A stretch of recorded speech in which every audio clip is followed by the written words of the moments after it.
ससुराल की पहली शादी में लव और अरेंज मैरिज वाली बहू की मेहंदी। हमेशा की तरह पूनम आज भी किसी क्लाइंट की पीठ पर मेहंदी से ब्लाउज का डिजाइन बना रही थी। उसकी डिजाइन लगभग पूरी हो चुकी थी। तभी उसकी क्लाइंट अमृता बोली। पूनम दीदी, अच्छा हुआ कि आपने मुझे मेहंदी लगा दी, वरना अपनी शादी पर इतनी सुंदर बैकलेस ब्लाउज मेहंदी लगवाने का मेरा सपना सपना ही रह जाता। कोई बात नहीं अमृता, मेहंदी लग चुकी है, एक बार मिरर में देख लो कि कैसी लगी है। क्लाइंट मिरर में मेहंदी देखती है और उसे मेहंदी बहुत पसंद आती है। वो खुश होते हुए कहती है, कमाल कर दिया पूनम दीदी, इतनी सुंदर मेहंदी तो कोई और लगा ही नहीं सकता था। पूनम की सास कमला पीछे खड़ी सब कुछ सुन रही थी। फिर अमृता पूनम को पैसे देती और वहां से चली जाती है। तब पूनम की सास कमला से कहती है, बेटा तो कितनी मेहनत करती है, घर का काम भी संभालती है और मेहंदी भी लगाती है, थोड़ा बहुत समय अपने लिए भी निकाल लिया कर। माँ जी वो तो ठीक है, लेकिन अभी तो मुझे ज्यादा काम करके ज्यादा पैसे कमाने। आपको बताया था ना, इनका फोन खराब हो गया और मुझे इन्हें फोन गिफ्ट करना है। अच्छा कर लेना काम, अभी तो खाना बनाने का समय हो रहा है, जल्दी से किचन में जा और खाना बनाने की तैयारी कर ले, वरना अगर काजल बहू पहले ही किचन में चली गई तो शीतल मुझे बहुत सुनाएगी, और फिर तू तो जानती है कि मेरी और शीतल की वैसे ही नहीं बनती। जी माँ जी, मैं अभी जाती हूँ। पूनम किचन में जाती है तो देखती है कि काजल पहले से ही वहां खाना बना रही थी। तभी कमला की देवरानी शीतल वहां पर आती है और कहती है, दीदी मेरी बहू तो कब से खाना बनाने के लिए किचन में आ गई है, अभी तक तो आधा खाना भी बन गया होगा, लेकिन आपकी बहू तो देर से आई है। हाँ तो मेरी बहू बेचारी अकेली क्या क्या काम करेगी, अभी अभी क्लाइंट को मेहंदी लगा कर आ रही है। मेरी बहू में खाना बनाने के अलावा और भी टैलेंट है, उसे मैं जो पसंद करके लाई हूँ। देखो दीदी, मुझे ताने मत मारो, मेरे बेटे ने लव मैरिज की है तो क्या हुआ, मेरी बहू लाखों में एक है, और सबसे बड़ी बात तो ये है मेरी बहू तुम्हारी बहू की तरह सिंपल नहीं मॉडर्न है। आजकल तो मॉडर्न होने बड़े गर्व की बात होती है। हाँ हाँ तू तो ऐसा ही कहेगी ना, तुझे अपनी बहू को पसंद करने का मौका जो नहीं मिला। उनकी बढ़ती बहस को देखकर दोनों बहुएं भी परेशान हो जाती हैं। तभी कमला का बेटा कुशल कहता है, माँ, चाची, आपने ये क्या बहस लगा रखी है? आप दोनों को तो देखकर लगता है कि आप लोग बड़े ही नहीं हुए, हरदम बच्चों की तरह लड़ते रहती हो। उधर देवरानी जेठानी के आपसी विवाद थे, तो यहाँ काजल भी पूनम को कुछ खास पसंद नहीं करती थी। दरअसल कमला और शीतल देवरानी जेठानी थी। दोनों की सोच में फर्क होने की वजह से दोनों की अक्सर आपस में बहस होती रहती थी। कमला की बहू पूनम एक गांव की सीधी सादी लड़की थी, जिसे अपनी शादी के पहले से ही बहुत अच्छी मेहंदी लगानी आती थी, और उसका बैकलेस ब्लाउज मेहंदी का डिजाइन तो सभी को बहुत पसंद आता था। शादी के बाद कमला ने ही उसे अपना काम फिर से शुरू करने के लिए कहा था, इसीलिए पूनम घर के काम के बाद ग्राहकों को मेहंदी भी लगाया करती थी। जबकि शीतल का छोटा बेटा नवीन ने कॉलेज खत्म होते ही अपनी कॉलेज की लड़की काजल से बिना बताए लव मैरिज कर ली थी। ऐसी समय बीतने लगा। एक दिन पूनम अपनी सास कमला से कहती है, माँ जी मैं बाजार जा रही हूँ, मैंने पैसे इकट्ठे कर लिए हैं और मुझे इनके लिए फोन खरीदना है। ठीक है बेटा, तू जा। पूनम बाजार चली जाती है। तभी शीतल और उसकी बहू काजल वहां आ जाती है तो कमला पूनम की तरफ देखते हुए कहती है, देखा शीतल, लाखों में एक है मेरी बहू, मैं पसंद करके लाई थी उसे, घर का काम भी करती है और मेहंदी लगाकर पैसे भी कमाती है, और आज उन्हीं पैसों से अपने पति को नया फोन दिलाने के लिए गई थी। हाँ हाँ दीदी, पता है आपकी बहू एक गांव से आई है तो वो इतना सब कुछ कर सकती है, लेकिन मेरी बहू शहर की है, वो थोड़ी नाजुक है, लेकिन वो भी किसी से कम नहीं है। इस तरह अक्सर देवरानी जेठानी के विवाद होते रहते थे। एक दिन की बात है, काजल की नंद सुप्रिया की कुछ सहेलियां काजल से मिलने आई। सुप्रिया काजल के पास आकर बोली, काजल भाभी, मेरी कुछ सहेलियां मुझसे मिलने आई हैं, प्लीज आप उनके लिए नाश्ता लगा दो। ठीक है सुप्रिया, मैं अभी लगा देती हूँ। अब काजल नाश्ता बनाती है। तभी पूनम भी वहां आ जाती है। पूनम कहती है, अरे काजल, अभी नाश्ता बना रही हो, कोई मेहमान आया है क्या? हाँ भाभी, सुप्रिया की सहेलियां आई हैं। अच्छा अच्छा, चलो मैं भी तुम्हारी मदद करवा देती हूँ। अब पूनम भी काजल की मदद करवाती है और दोनों बहुएं मिलकर सुप्रिया की सहेलियों के लिए नाश्ता लगाती हैं। तभी सुप्रिया की सहेली नीलिमा पूनम को देखकर कहती है, अरे आप तो वही हो ना जिसने मेरी सहेली प्रिया को बैकलेस ब्लाउज मेहंदी डिजाइन लगाई थी? जी हाँ, मैं वही हूँ। अच्छा हुआ आप मुझे मिल गई, प्रिया के पास से भी आपका नंबर खो गया था, आपने बहुत अच्छी मेहंदी लगाई थी और अगले हफ्ते मेरी शादी है, प्लीज आप मुझे भी मेहंदी लगा देना, क्योंकि आपकी मेहंदी की डिजाइन तो सचमुच ऑसम होती है। जी जरूर। नीलिमा तारीफ कर रही थी और कमला और शीतल दोनों पीछे खड़ी होकर ये तारीफ सुन रही थी। तभी कमला कहती है, मैं तो हमेशा ही कहती हूँ कि मेरी बहू लाखों में एक है, आखिर उसे पसंद जो मैंने किया है। बस करो दीदी, अब झगड़ा मत शुरू कर देना। थोड़ी देर बाद नीलिमा चली जाती है। तब कमला कहती है, अरे पूनम बहू, मैं तो तुझे ये बताने आई थी कि तेरी एक क्लाइंट का कॉल आया था, वो आधे घंटे में तुझसे मेहंदी लगवाने आ रही है। तो काजल बहू, ऐसा करो कि खाना तुम ही बना लो। ये क्या बात हुई कमला दीदी, आपकी बहू पूरा समय बस बैठकर मेहंदी लगाती रहती है और मेरी बहू खाना बनाती रहती है। आज तो आपकी बहू मेहंदी लगाकर किचन में जाएगी तो ही मेरी बहू साथ में खाना बनवाएगी। तभी शीतल का पति सुरेश वहां आता है और कहता है, ये क्या लगा रखा है तुमने शीतल, मेरी बहू तुम्हारी बहू, अरे दोनों ही बहुएं घर का हिस्सा है। अगर एक मेहंदी लगा रही है तो दूसरी को खाना बना लेने दो, इसमें क्या दिक्कत है। काजल बहू, तुम जाओ जाकर खाना बना लो। काजल गुस्से से किचन में जाती है और खाना बनाते हुए बड़बड़ाती है, पूनम भाभी भी तो किसी ना किसी बहाने काम करने से बच ही जाती है और सारा का सारा काम मुझ पर आ जाता है। और बड़ी माँ तो हमेशा ही अपनी बहू की तारीफ करती रहती है। ऐसा लगता है कि वो अरेंज मैरिज करके आई हैं तो बहुत स्पेशल हो गई हैं, और मैं लव मैरिज करके आई हूँ तो मैं बहुत ही खराब हो गई। अरे क्या हुआ अगर वो सुंदर मेहंदी लगाती है, मुझ में भी बहुत सारी खूबियाँ हैं। तभी सुप्रिया वहां आती है और कहती है, भाभी अकेले खाना बना रही हो, मैं मदद कर देती हूँ। ऐसे ही समय बीत रहा था। एक दिन कुशल अपनी माँ से कहता है, माँ पूनम की तबीयत थोड़ी ठीक नहीं लग रही है, तो मैं ऑफिस जाते हुए उसे डॉक्टर के पास ले जा रहा हूँ, वहीं से 2 दिनों के लिए उसके मायके छोड़ दूंगा। ठीक है बेटा, तू ले जा। अब कुशल पूनम को लेकर चला जाता है और घर के काम की सारी जिम्मेदारी काजल पर आ जाती है। काजल किचन में जाती है और खाना बनाने लगती है। तब थोड़ी देर बाद पूनम के ससुर नितेश कमला से कहते हैं, अरे क्या बात है कमला, आज खाना मिलेगा या नहीं? अरे मुझे ऑफिस भी तो जाना है। आज मेरी बहू घर पर नहीं है तो ऐसा लग रहा है कि भूखे ही रहना पड़ेगा। क्या बात कर रही हो दीदी, आपकी बहू घर पर भी रहती है तो कौन सा काम करती है? सारा दिन तो वो मेहंदी लगाती है और काजल अकेली खाना बनाती रहती है। अरे अब तुम दोनों लड़ना बंद भी करो। लड़ने की बजाय अगर तुम दोनों काजल बहू की खाना बनाने में मदद कर देती तो सबको समय पर खाना मिल जाता।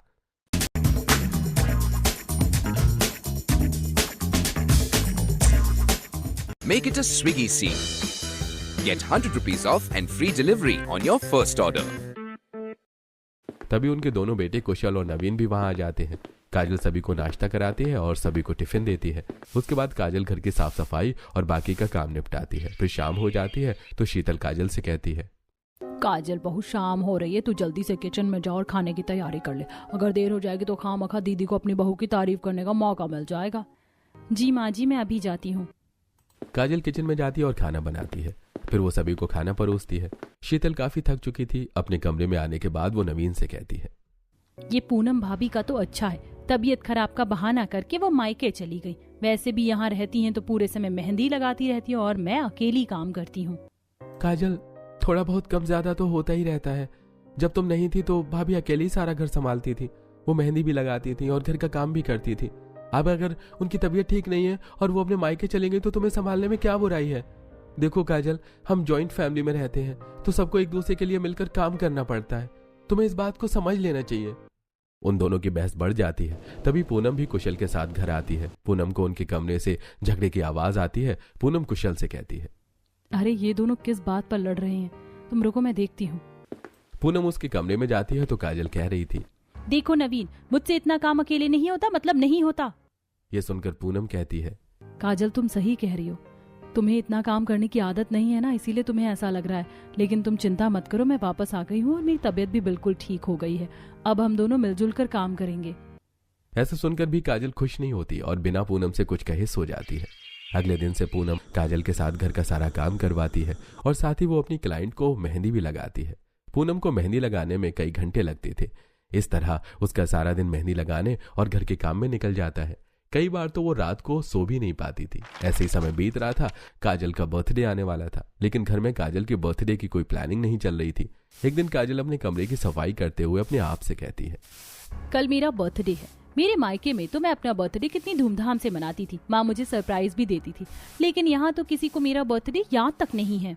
सफाई करते करते काजल किसी काम से पूनम के कमरे की तरफ गई। तभी उसने पूनम को अपनी सास से बातें करते हुए सुना, माँ जी, मैंने सरप्राइज पार्टी की सारी तैयारी कर ली है। हम काजल का पहला बर्थडे धूमधाम से मनाएंगे। काजल को इस बात का एहसास नहीं होना चाहिए कि उसके बर्थडे में किसी तरह की कोई कमी रह गई है। इसीलिए मैंने काजल के घर वालों को भी इनवाइट कर दिया है, केक और मिठाइयों का ऑर्डर भी दे दिया है और बाकी मेहमानों को भी कह दिया है।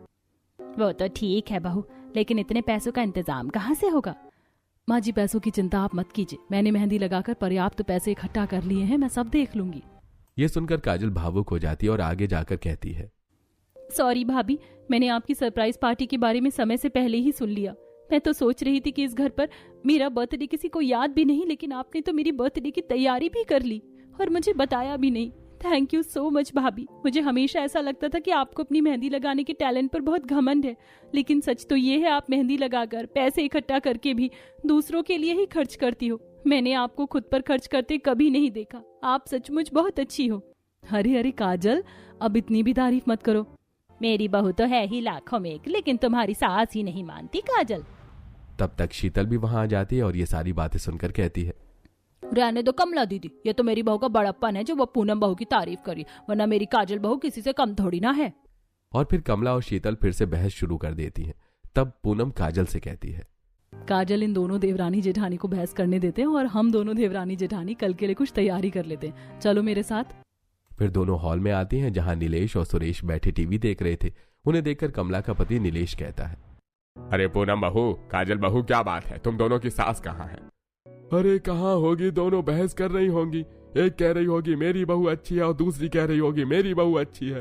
अरे भाई, लेकिन तुम दोनों उनकी बहस में मत आना, उनका सालों का साथ और सालों से झगड़ा है।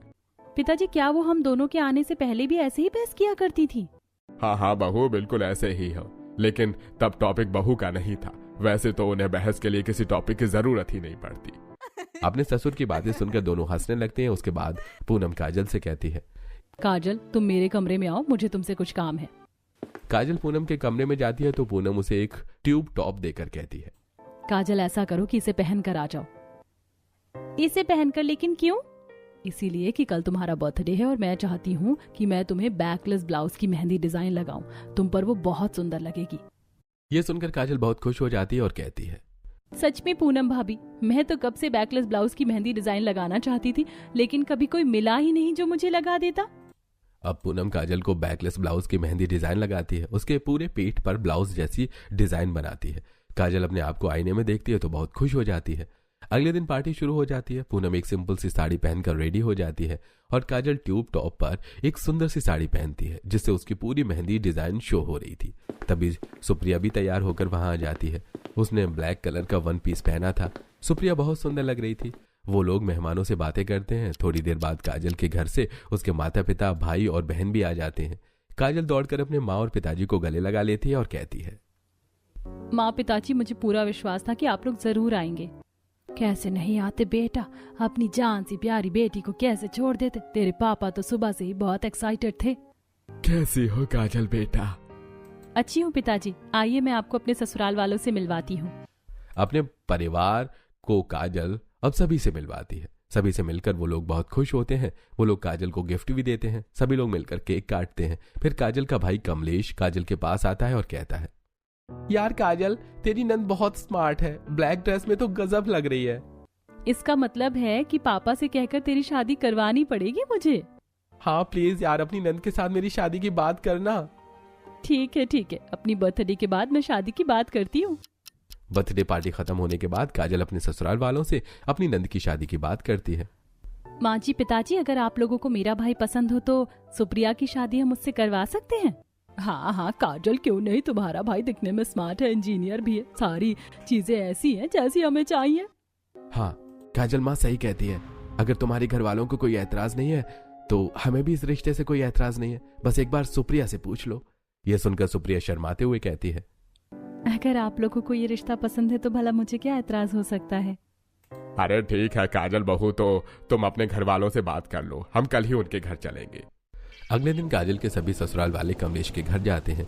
इस तरह जल्दी ही कमलेश और काजल की शादी पक्की हो जाती है। दोनों ही घरों में धूमधाम से मंगनी की तैयारियां होने लगती हैं। सुप्रिया अपनी शीतल से कहती है, माँ, आज हम सभी शॉपिंग पर चलते हैं। सभी लोग अपने अपने लिए कपड़े ले लेंगे और बाकी की चीजें भी खरीद लेंगे। ठीक है बेटा, चलो। सभी लोग शॉपिंग के लिए मार्केट जाते हैं। कमला अपनी बहू पूनम से कहती है, पूनम बहू, तू तो अलग अलग तरह की ढेर सारी मेहंदी खरीद ले। सुप्रिया की मंगनी में तू सभी को मेहंदी लगा देना। जी माँ जी। पूनम, तो बाकी सबके लिए मेहंदी खरीद लेना, लेकिन सुप्रिया के लिए मत खरीदना। मैं तो सुप्रिया के लिए मेहंदी लगाने वाली बाहर से ही बुलवाऊंगी। लेकिन माँ जी, बाहर से बुलवाने की क्या जरूरत है? पूनम भाभी से अच्छी मेहंदी तो पूरे शहर में कोई नहीं लगाता। वही तो मैं भी कह रही थी, लेकिन मजा तो तब आता जब तुम्हारी बहू भी मेरी बहू को मेहंदी लगा पाती। बेचारी मेरी बहू को तो मेहंदी लगाने वाला कोई है ही नहीं। मुझे तो ऐसा लगता है कि मुझे बाहर से मेहंदी लगाने वाली बुलानी पड़ेगी अपनी बहू के लिए। देखो दीदी, अपनी बहू की मुझसे इतनी तारीफ तो मत ही किया करो, एक ही तो खूबी है उसमें। माँ प्लीज आप लोग अपनी बहस बाद में कर लेना, अभी हम शॉपिंग कर लेते हैं। अब सभी लोग अपनी अपनी पसंद की चीजें लेने लगते हैं। फिर सभी लोग घर वापस आ जाते हैं और मंगनी की तैयारी में लग जाते हैं।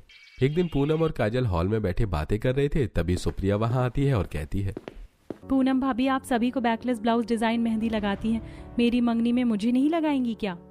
तभी शीतल वहां आ जाती है और ये सुनकर कहती है, अरे सुप्रिया, तुझे क्यों बैकलेस डिजाइन की ब्लाउज मेहंदी लगवानी है? हम इतना खुला नहीं पहनते। अब कमला दीदी तो अपनी बहू को मना करती नहीं है, लेकिन मैं तो अपनी बेटी को मना कर सकती हूँ। तू बैकलेस ब्लाउज की मेहंदी डिजाइन बिल्कुल मत लगाना, तो पूरे कपड़े पहनना।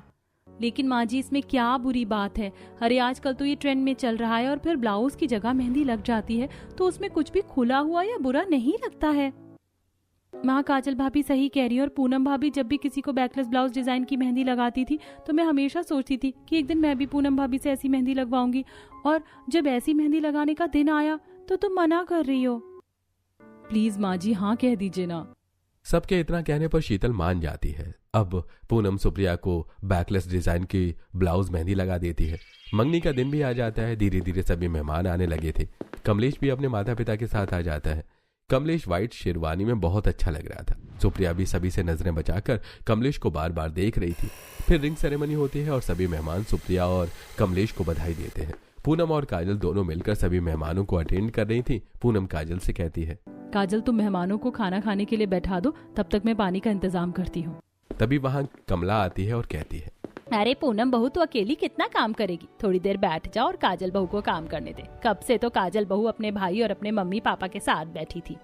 ये सुनकर शीतल कहती है, देखो दीदी, तुम अपनी बहू की ज्यादा साइड मत लो। मेरी बहू भी कब से काम ही कर रही है और उसके घर वाले आए हैं तो उनके साथ तो बैठेगी ही। आप तो जब देखो मेरी बहू के पीछे ही पड़ी रहती हो। पूनम और काजल को उन दोनों की बहस अच्छी नहीं लग रही थी। तभी पूनम कहती है, ओ प्लीज माँ जी, चाची जी, चुप हो जाइए, इतने सारे मेहमान हैं यहाँ पर। अगर आप लोगों की बहस सुन लेंगे तो क्या सोचेंगे हमारे बारे में? और आप लोग काम की चिंता क्यों करते हैं? आप बस मेहमानों से बात कीजिए, सारा काम हो जाएगा। ऐसा कहकर काजल और पूनम अपने अपने काम में लग जाती हैं। सभी का अच्छी तरह से ध्यान रखती हैं। फिर सभी मेहमान चले जाते हैं और सभी लोग चेंज करके अपने अपने कमरों में आराम करने के लिए चले जाते हैं। तभी काजल पूनम के कमरे में आती है और कहती है, पूनम भाभी, मुझे आपसे कुछ बात करनी है। हाँ हाँ, आओ काजल, बताओ क्या बात है? तुम कुछ परेशान लग रही हो। हाँ भाभी, आपने तो देखा ही है ना कि माँ जी और बड़ी माँ जी दोनों हर वक्त बहस और झगड़ा ही करती रहती है। पूनम भाभी, कोई तो ऐसा तरीका होगा कि हम इन दोनों की सुलह करवा दें और इन दोनों में कभी बहस और झगड़ा ही ना हो, तो हमारे घर का माहौल कितना अच्छा हो जाएगा ना। हाँ काजल, तुम सही कहती हो, चाहती तो मैं भी यही हूँ। हम सभी ने बहुत बार उन दोनों को समझाने की कोशिश की है, लेकिन उनकी बहस खत्म ही नहीं होती। अब तो भगवान ही कोई ऐसा रास्ता दिखा सकते हैं जिससे उन दोनों की दोस्ती हो सके। ऐसे ही समय बीत रहा था और सुप्रिया की शादी का समय करीब आ रहा था। एक दिन शीतल अपने बेटे नवीन से कहती है, नवीन बेटा, तू तो जानता ही है कि सुप्रिया की शादी के दिन करीब आ रहे हैं। आज मुझे 10,000 रुपए की जरूरत है, बाजार से कुछ चीजें लानी है। हाँ हाँ क्यों नहीं, मेरे पास 10,000 कैश है, आप ले लो। नवीन शीतल को 10,000 कैश दे देता है। शीतल अपनी दोनों बहुओं के साथ बाजार जाती है और जरूरत की कुछ चीजें खरीद कर ले आती है। अगले दिन भी शीतल को कुछ पैसों की जरूरत होती है। तब शीतल अपने बेटे नवीन से कहती है, नवीन बेटा, आज मुझे फर्नीचर वालों को एडवांस देना है और रसोईया भी तो बुक करना है, तो तू मुझे कुछ पैसे दे दे। माँ मेरे पास कैश नहीं है, मैं आपको फोन पे कर दूं? अरे नहीं नहीं बेटा, तुझे तो पता है कि मुझे फोन पे चलाने की बड़ी दिक्कत होती है, तू तो मुझे कैश ही दे दे। माँ ऐसा करता हूँ कि आज मैं ऑफिस से आते हुए बैंक से सारा कैश निकाल कर ले आऊंगा, तुम अपने पास रख लेना और जरूरत के हिसाब से उसे खर्च करना। ऐसा कहकर नवीन ऑफिस चला जाता है और वापसी में बैंक जाकर 10 लाख रुपए निकाल लेता है और लाकर अपनी माँ को दे देता है और कहता है, माँ मैंने सुप्रिया की शादी के लिए जो पैसे बैंक में रखे थे वो तुम्हें दे दिए, तुम इससे सारा इंतजाम कर लेना। ये तो तूने बड़ा अच्छा किया बेटा, मैं इसे अपनी अलमारी में रख देती हूँ। मैंने सुप्रिया के सारे जेवर भी वहीं रखे हुए हैं। शीतल वो सारा कैश उठाकर अपनी अलमारी में रख देती है, जहां उसने पहले से ही सुप्रिया की शादी के लिए बने हुए गहने और कुछ और कीमती चीजें रखी हुई थी। सभी लोग रात को अपने अपने कमरे में चैन की नींद सो रहे थे। रात को अचानक खिड़की से 4 चोर चुपचाप से शीतल के कमरे में घुसते हैं। उनके पैरों की आवाज से शीतल की नींद खुल जाती है, लेकिन इससे पहले कि शीतल चिल्ला पाती, एक चोर शीतल के मुंह पर एक रूमाल रखता है जिसमें केमिकल लगा हुआ था। उसे सुनकर शीतल बेहोश हो जाती है और चोर शीतल के तकिए के नीचे से चाबी निकाल लेते हैं और अलमारी खोलकर सारे पैसे और गहने चोरी कर लेते हैं। अगली सुबह जब शीतल उठती है तो देखती है कि उसका कमरा बिखरा हुआ पड़ा था और अलमारी खुली हुई थी और पैसे और गहने गायब थे। शीतल चिल्लाते हुए बाहर आती है। सभी लोग शीतल की आवाज सुनकर बाहर आ जाते हैं। शीतल घबराते हुए सारी बातें बताती है और कहती है, हे भगवान, अब मेरी बेटी की शादी कैसे होगी? सारा का सारा कैश और गहने चोरी हो गए। ये कहकर शीतल रोने लगती है। तब कुशल कहता है, चाची रोने से क्या होता है, अब जो होना था वो तो हो गया, हम पुलिस स्टेशन में कंप्लेन कर देते हैं। नहीं कुशल, अगर हम पुलिस स्टेशन में कंप्लेन करेंगे तो पुलिस वालों को आना जाना और छानबीन करना, इन सब में हम लोगों को ही परेशान होना पड़ेगा। शादी वाला घर है, बदनामी अलग से होगी और उसके बाद भी चोरों को पकड़ जाने की कोई गारंटी नहीं है, इसलिए हम इस मामले में पुलिस को नहीं लाएं तो अच्छा होगा। भाई साहब, फिर हम इतने पैसे कहाँ से लाएंगे? ऐसा करता हूँ कि मैं लोन के लिए अप्लाई कर देता हूँ। शादी से पहले अगर लोन मिल गया तो हम उन्हीं पैसों से शादी कर देंगे। ऐसा कहकर सभी लोग अपने अपने काम में लग जाते हैं। शाम हो रही थी। सुप्रिया अपने एक दोस्त को लेकर आती है और पूनम से कहती है, पूनम भाभी, ये मेरी दोस्त सुरभि है, कल उसकी शादी है। मैंने इसे आपकी बैकलेस ब्लाउज डिजाइन मेहंदी के बारे में बताया था, तो इसे आप मेहंदी लगा दो। हाँ हाँ, क्यों नहीं प्रिया। अब पूनम सुरभि को मेहंदी लगाने लगती है। तभी काजल कहती है, भाभी आप इन्हें मेहंदी लगा लो, तब तक मैं खाना बना लेती हूँ और सभी को खिला भी देती हूँ। काजल किचन में जाती है। वो सभी के लिए खाना बनाती है और फिर सभी को खिला देती है। फिर वो खाना लेकर पूनम के पास आती है। तब तक पूनम मेहंदी लगा चुकी थी। सुरभि पूनम को पैसे देती है और चली जाती है। तब काजल पूनम से कहती है, चलो भाभी, अब हम दोनों मिलकर खाना खा लेते हैं, वैसे भी आप बहुत थक गई हैं। दोनों मिलकर खाना खाते हैं। खाना खाते हुए काजल पूनम से कहती है, भाभी मैंने कुछ सोचा है, आप इतनी सुंदर मेहंदी लगाती हो, इसके बारे में बहुत कम लोगों को पता है। क्यों ना हम इंस्टाग्राम पर एक पेज बनाएं और आपकी इस बैकलेस ब्लाउज वाले डिजाइन की मेहंदी को पोस्ट में डालें। इससे आपके पास बहुत सारे कस्टमर आ जाएंगे और हम अच्छा खासा पैसा कमाकर अपनी ननद की शादी में मदद कर पाएंगे। काजल तो ठीक कह रही है, लेकिन मुझे तो ये सब आता नहीं है, इंस्टाग्राम चलाना और बाकी चीजें। अरे भाभी आप क्यों चिंता करती है, मैं हूं ना, मैं देख लूंगी। चलो जल्दी से खाना खत्म करते हैं और आपकी एक इंस्टा आईडी बनाते हैं, जिससे हम आपकी सारी बैकलेस ब्लाउज डिजाइन की वीडियो और फोटोज डाल देते हैं। अब काजल पूनम के फोन पर एक इंस्टाग्राम आईडी बनाती है और उसमें पूनम के सभी बैकलेस ब्लाउज डिजाइन की वीडियोस और फोटो डाल देती है। जल्दी पूनम के वो वीडियो वायरल होने लगते हैं और बहुत सारे कस्टमर वहां आने लग जाते हैं। अब तो काजल के कहने पर पूनम ने अपनी मेहंदी डिजाइन के रेट भी बढ़ा दिए थे। वो सबको मेहंदी लगाती और काजल घर का सारा काम करती। दोनों की सास ये देखकर बहुत खुश हो रही थी। ऐसे कुछ दिन बीत जाते हैं। पूनम ने मेहंदी लगाकर काफी पैसे इकट्ठा कर लिए थे। पूनम और काजल पैसे शीतल को देती हुई कहती हैं, माँ जी ये रहे 5 लाख रुपए और इंस्टाग्राम की तरफ से भी वीडियो वायरल होने की वजह से हमें कुछ पैसे आने वाले हैं, हम वो भी आपको दे देंगे। सुप्रिया दीदी की शादी में किसी भी तरह की कमी नहीं होनी चाहिए, हम सब मिलकर उनकी शादी अच्छी तरह करेंगे।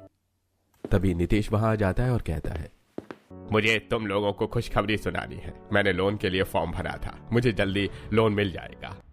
तब सुप्रिया भी अपने पूरे परिवार को अपनी दोनों भाभियों की मेहंदी डिजाइन और उनके वायरल वीडियोस के बारे में बताती है। सभी लोग ये सुनकर बहुत खुश होते हैं। तब शीतल कहती है, पूनम बहू, काजल बहू, तुम दोनों मुझे माफ कर दो। मैं और कमला दीदी हमेशा ही एक दूसरे से लड़ते रहे और अपनी बहू को ज्यादा अच्छा बताते रहे, लेकिन तुम दोनों ने तो मेरी आंखें खोल दी और ये समझा दिया कि परिवार तो परिवार होता है, सभी लोगों की अच्छाइयों से मिलकर ही परिवार कंप्लीट होता है। शीतल तू सही कहती है, तू भी मुझे माफ कर दे, मुझसे छोटी है, मुझे तो तुझे अच्छी सीख देनी चाहिए, लेकिन मैं ही तुझसे झगड़ा करती थी। ऐसा कहकर दोनों देवरानी जेठानी एक दूसरे को गले लगाती हैं। ये देखकर दोनों बहुओं के साथ साथ घर के सभी लोग खुश होते हैं।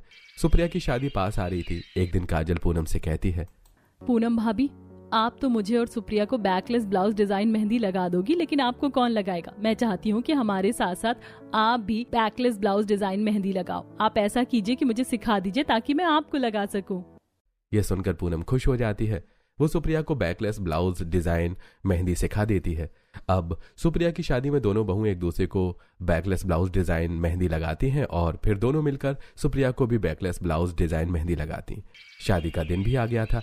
सुप्रिया के साथ साथ दोनों बहुएं भी तैयार होकर पार्टी में आती हैं और सभी मेहमानों की नजर उन दोनों बहुओं पर ही थी। अब सभी लोग मिलकर सुप्रिया की शादी धूमधाम से करते हैं।